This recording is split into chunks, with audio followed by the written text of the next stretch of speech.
The room would fall silent when Malcolm X spoke because his words made people truly stop and listen.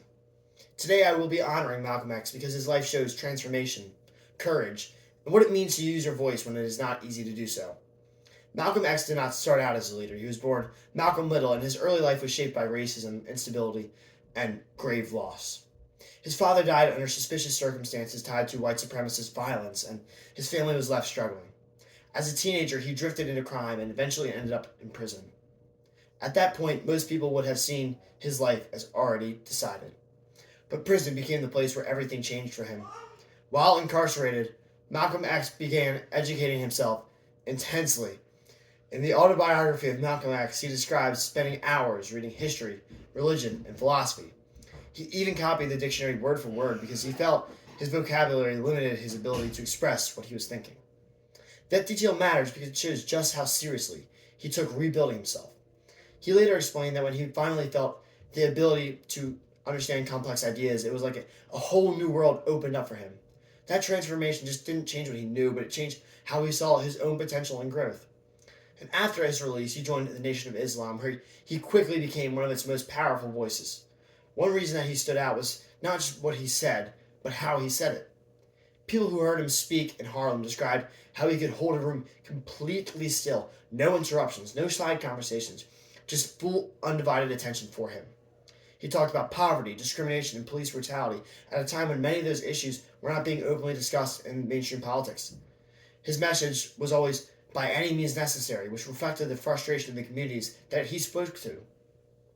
One specific moment that comes to my mind when we talk about this is his speeches in Detroit and New York. He often referenced everyday conditions, overcrowded housing, underfunded schools, and unequal treatment in the justice system. People didn't just hear ideas, they heard their own lives being described by him. This connection is why he resonated with so many people. Another powerful turning point came during his pilgrimage to Mecca. In his letters, he described being surprised by what he saw. People of many different races praying together, eating together, and treating each other as equals. He wrote that this experience had actually challenged many of his previous assumptions about life.